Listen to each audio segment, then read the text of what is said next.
नमस्कार दोस्तों।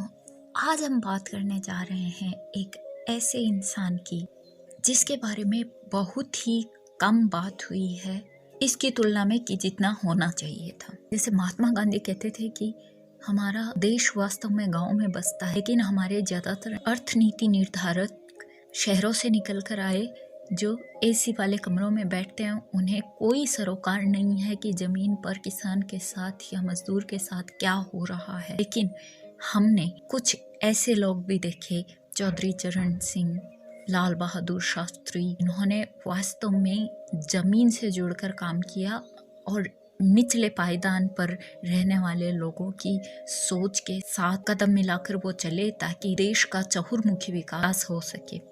हालांकि उनको ज़्यादा दिन सत्ता में रहने का मौका नहीं मिल पाया, परंतु फिर भी अगर हम उनके जीवन की बारीकियों पर प्रकाश डालकर देखें तो हम पाएंगे कि बहुत कुछ है जो आज की युवा पीढ़ी को कम से कम सीखने की ज़रूरत है। आज 23 दिसंबर है, किसान दिवस, तो आप समझ ही गए होंगे कौन है वो, हमारे प्यारे प्रधानमंत्री चौधरी चरण सिंह जी। वो कहते थे कि क्योंकि हमारे देश के उद्योगपति और बड़े नेता शहरों की चकाचौंध में रमे होते हैं, इसलिए हमारे जो नीति निर्धारक हैं वो इंटेंशनली या अनइंटेंशनली देश की सेवा वास्तविक अर्थों में नहीं कर पाए। तभी हमारे सामने आज भी दिक्कतें आ रही हैं।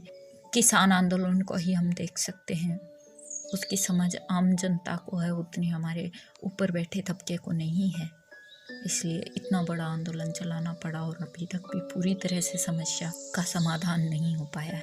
सही बात है, इसी वजह से तो इंडिया वर्सेस भारत डिवाइड हो रखा है। चौधरी चरण सिंह के बारे में ये कहना कि वो सिर्फ एक प्रधानमंत्री या किसान नेता या एक पार्टी लीडर थे, बहुत ही गलत होगा और उनकी तौहीन होगा, क्योंकि चौधरी चरण सिंह एक विचारधारा का नाम है, ना कि सिर्फ एक इंसान का।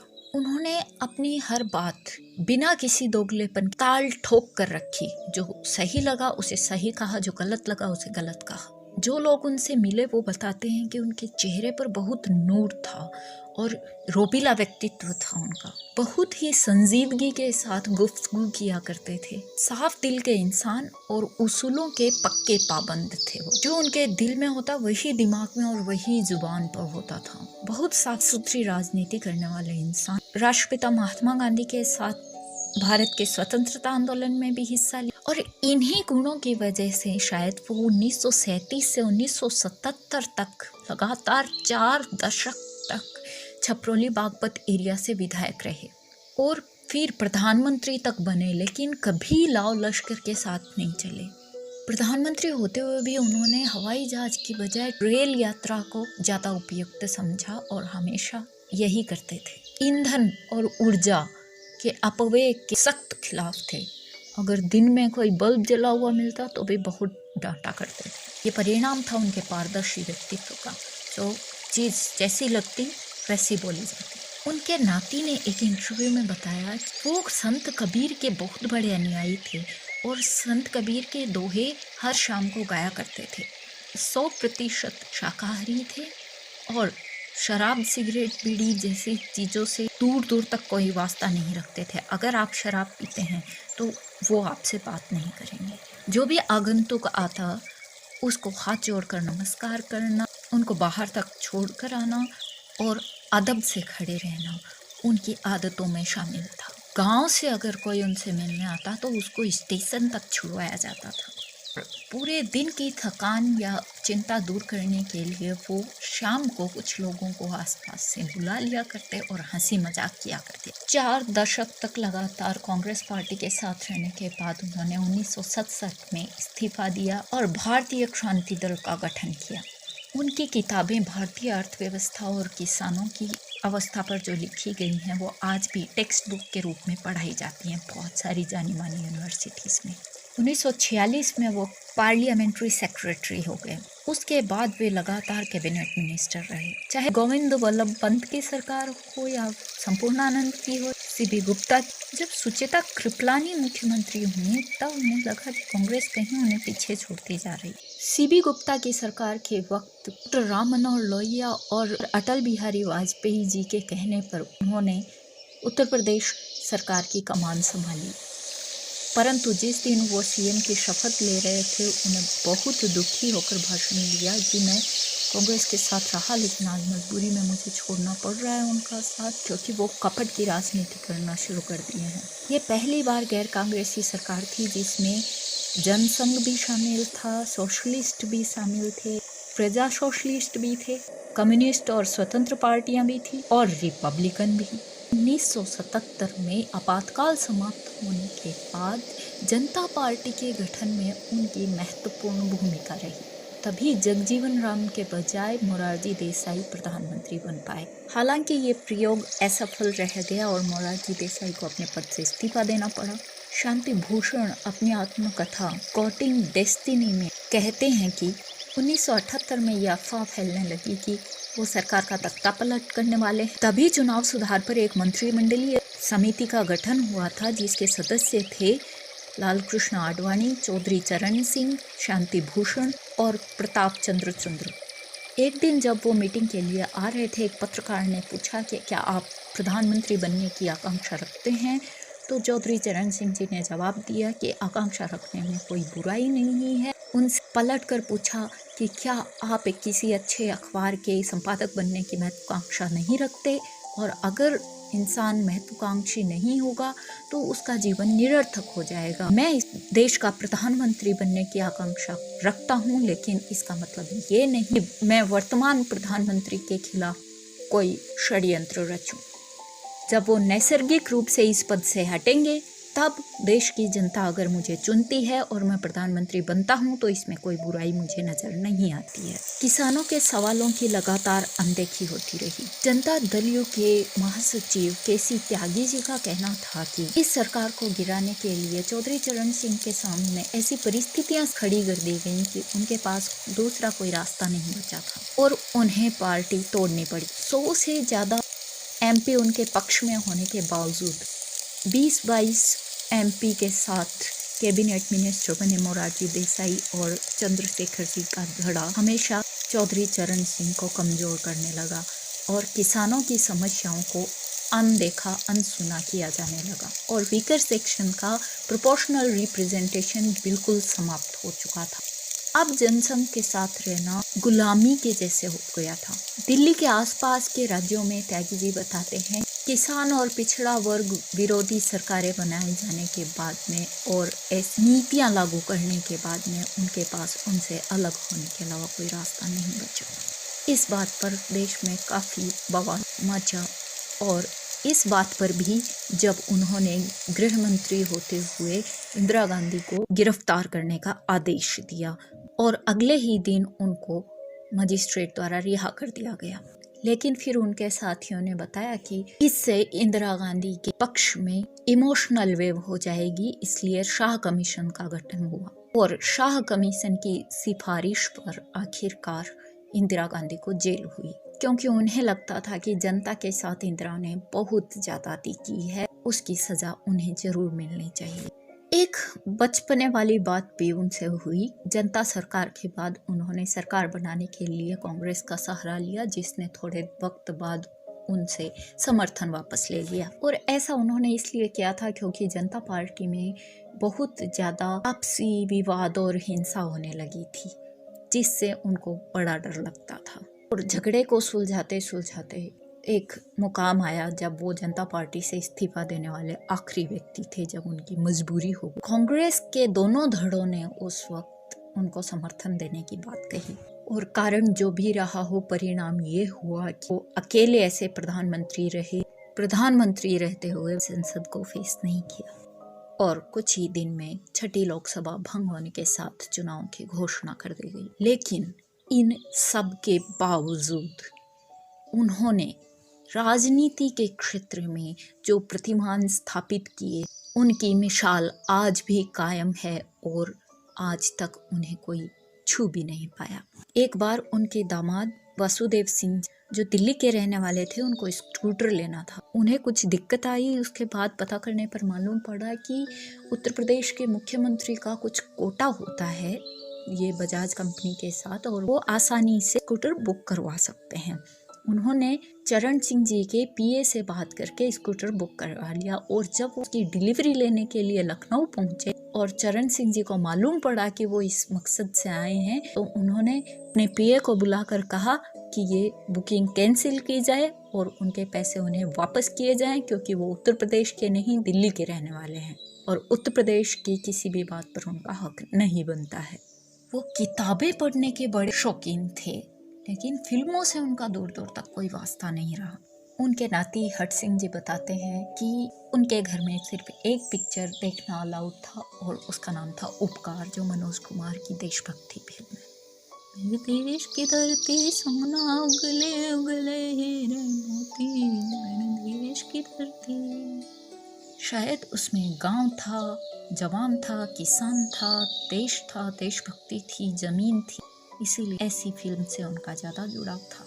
इस बात से लेकिन प्रेरित होकर किसी ने एक बार उनको दूसरी कोई गांव की पृष्ठभूमि की पिक्चर दिखाने के लिए आमंत्रण दिया। हालांकि वे बेमन से गए, परंतु फिर भी आमंत्रण को स्वीकार किया और वे वहां गए। पिक्चर जैसे ही शुरू हुई, नृत्यकी ने नृत्य शुरू किया और वे तुरंत उठकर वहां से रवाना हो गए।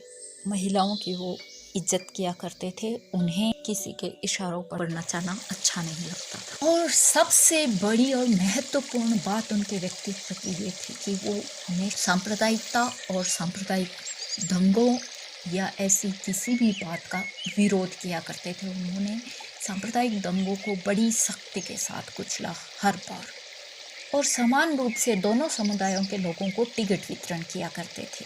उन्हें जाति या संप्रदाय के नाम पर किसी भी तरह का भेदभाव बिल्कुल बर्दाश्त नहीं था। 77 से 80 के बीच का वाकया है कि 2-3 बार यूपी में दंगे हुए, अलीगढ़, बनारस और संभल में। उस वक्त राम नरेश यादव मुख्यमंत्री हुआ करते थे।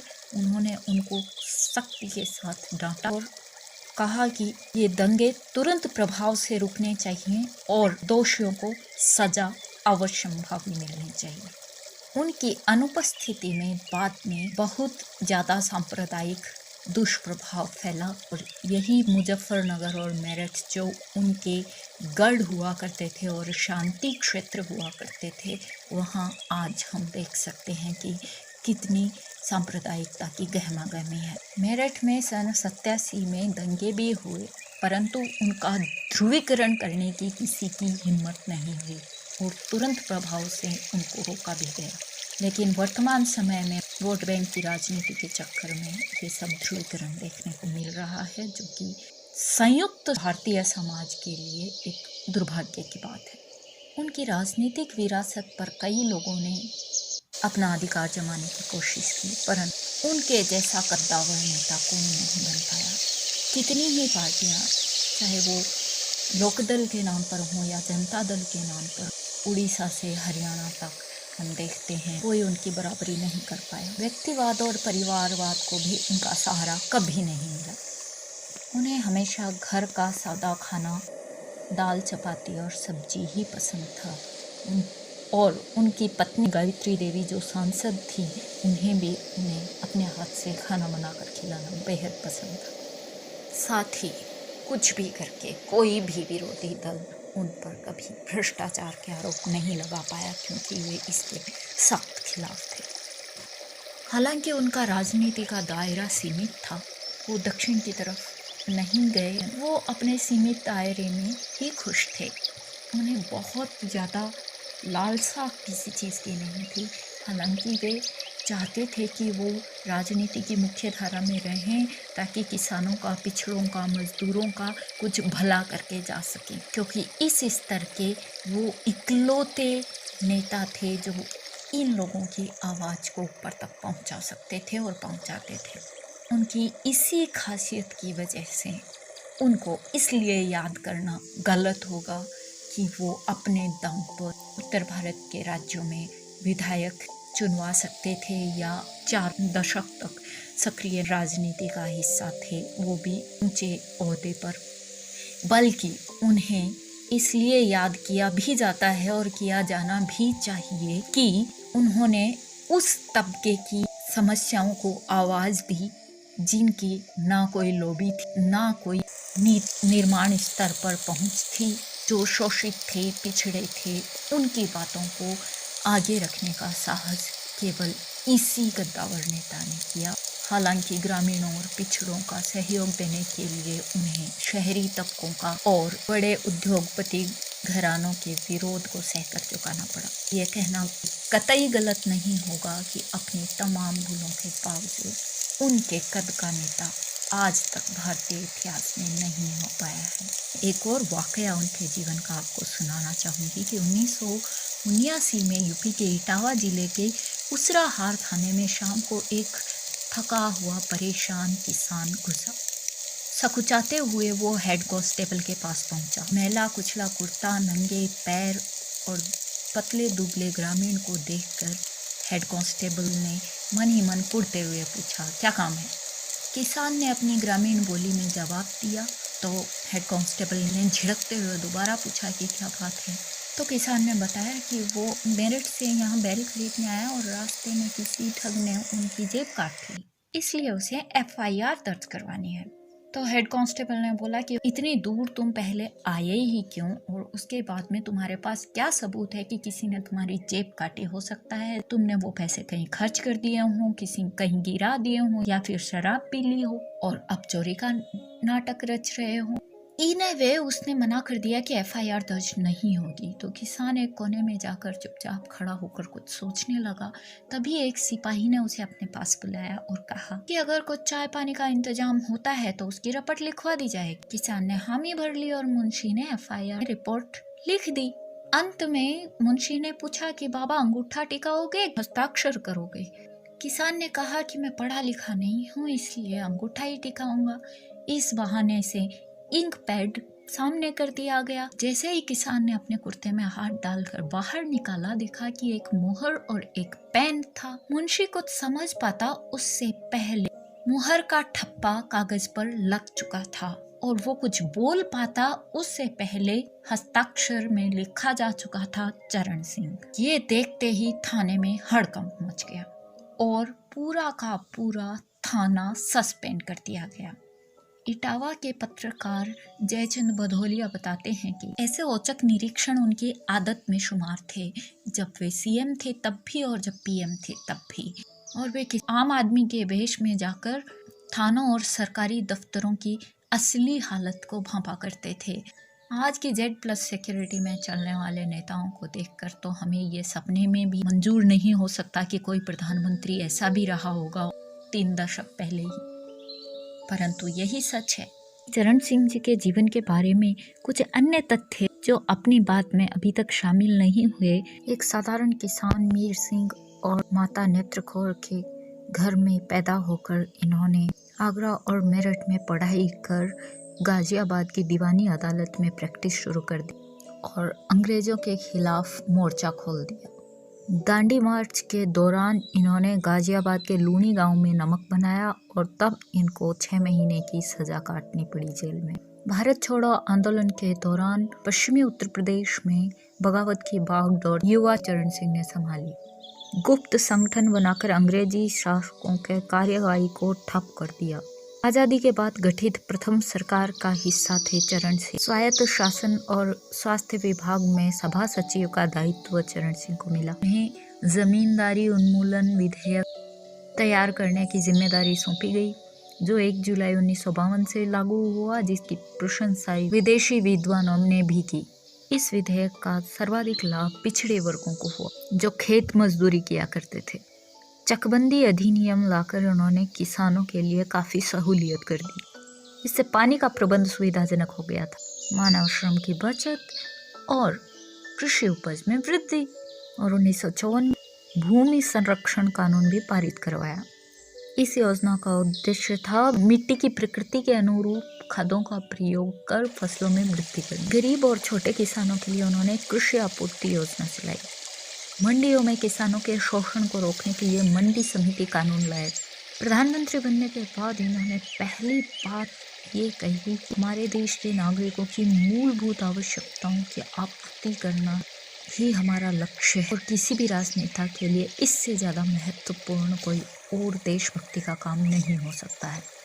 जो उनके बाद आने वाले नेतागण भूल चुके हैं। उन्होंने कहा कि उनका लक्ष्य ये है कि किसी भी भारतीय नागरिक की क्षमता और लक्ष्य कुपोषण के कारण अवरुद्ध नहीं होना चाहिए। उसे दूसरे दिन की भूख के कारण अपनी क्षमताओं को सीमित करने की जरूरत नहीं होनी चाहिए। वे जातिवाद और सांप्रदायिकता को मानव विकास का सबसे बड़ा शत्रु मानते थे। उनका मानना था कि इस वजह से अंग्रेज हमारे ऊपर बांटो और राज करो की नीति को लागू कर पाए और हम सैकड़ों सालों तक गुलाम बने रहे। जब वो पहली बार मुख्यमंत्री बने, ये नियम लागू करवा दिया कि जो भी संस्थाएं जाति के नाम पर चल रही हैं उनका शासकीय अनुदान बंद कर दिया जाए। जातिवाद दुष्परिणामों का ब्यौरा उनकी पुस्तक में मिलता है। शीर्षक है economic nightmare of India, its causes and cure. किसी भी भ्रष्टाचार को उन्होंने कभी बर्दाश्त नहीं किया, ना ही उन्होंने कभी अपनी शक्तियों का दुरुपयोग किया। इस उदाहरण से हम देख सकते हैं कि जब 1970 में उन्होंने मुख्यमंत्री पद से त्यागपत्र दिया तो वहीं से उन्होंने सरकारी गाड़ी लौटा निजी वाहन से लखनऊ आए। ये राजनेता के साथ साथ लेखक, विचारक और समाज सुधारक भी थे। हिंदी और अंग्रेजी दोनों ही भाषाओं पर कमांड था। Economic nightmare of India, causes and cure, Bharat की भयावह आर्थिक स्थिति, कारण और निदान, देश विदेश में चर्चित रही। दूसरी पुस्तक इन्होंने लिखी लैंड रिफॉर्म्स पर, भूमि सुधार पर, और जमींदारी उन्मूलन के विस्तृत विवरण उसमें लिखा है। जेल में बिताए समय के दौरान इन्होंने बच्चों को पत्र लिखे, जिसे बाद में शिष्टाचार शीर्षक नाम से पुस्तक में संपादित किया गया। इसके अलावा हमारी गरीबी कैसे मिटे, India's economic policy, the Gandhian blueprint, राष्ट्र की दशा, आर्थिक विकास के सवाल और बौद्धिक दिवालियापन आदि लेख और किताबें प्रसिद्ध हैं। अंत में मैं चौधरी साहब द्वारा दी गई चौधरी शब्द की व्याख्या बताना चाहूँगी कि जो हल की चौं को धरा पर चलाता हो। ऐसे ही उन्होंने ईमानदारी की चौं पर राजनीति में अपनी एक अलग पहचान बनाई। इसीलिए ये कहना अतिशयोक्ति नहीं होगी कि भारतीय राजनीति के असली चौधरी चौधरी चरण सिंह थे और इनके कद का नेता आज तक नहीं आया है। जय जवान, जय किसान, जय भारत।